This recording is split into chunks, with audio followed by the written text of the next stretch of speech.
If you know anything about me, you probably know that I have a deep appreciation for the character of Two-Face, and there are so many amazing adaptations. BTAS? Yup, one of the best. Aaron Eckhart? Love that one. Great actor. Tommy Lee Jones? No, we don't talk about that one. Really? But like Batman Forever? Never. We don't talk about him. Look at his face.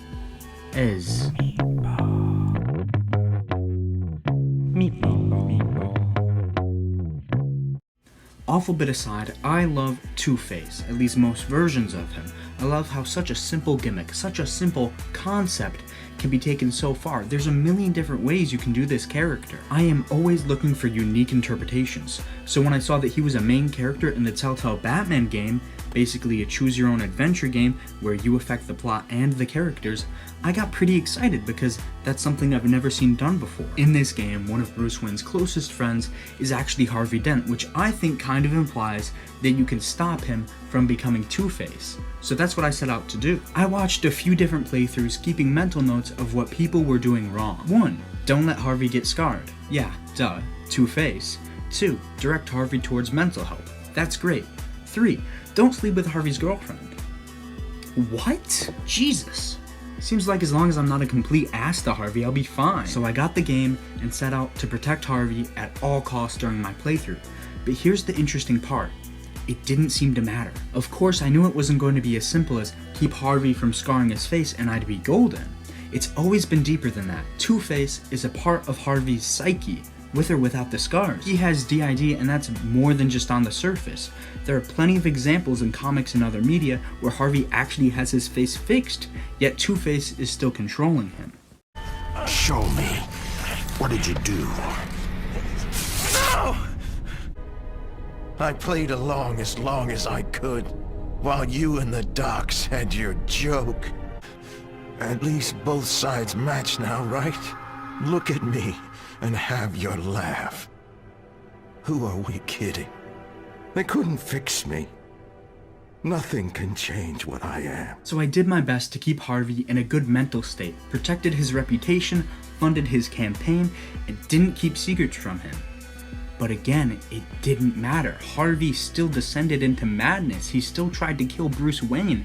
In fact, comparing clips from the playthroughs where you do everything wrong and do everything right, the only difference is whether or not he has scars. Sure, it's a bit more complicated than that, but that's the gist.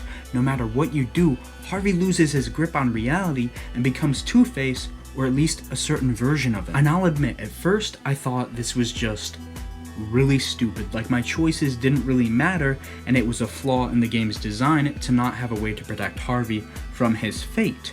But then I thought about it more. Harvey and his fate. That's how it's always been. Harvey tries to maintain his mental health, gets struck with tragedy, descends into crime, attempts mental and physical recovery, and falls victim to his second personality again. He is Sisyphus, forever pushing that rock up that hill only to have it roll back down again. I think it's actually much more interesting that the game doesn't give you a chance at saving him entirely. It shows a much deeper understanding of his character than I first thought it did. A lesser game would have let you save him from getting scarred, and that's it, you're done, he never turns into villainy. A better game would have let you help him mentally over the course of the game. But at the end of the day, Harvey is just a side character in this first Telltale game with 4 or 5 other villains, so the fact that we get this much attention to him in the first place is impressive. Harvey Dent is a lost cause in the Telltale game, and that's how it always should be. You're left feeling like you should have helped him more, like you could have helped him more.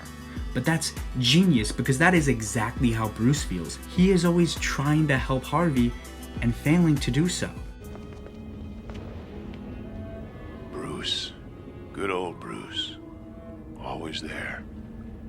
You never give up on me.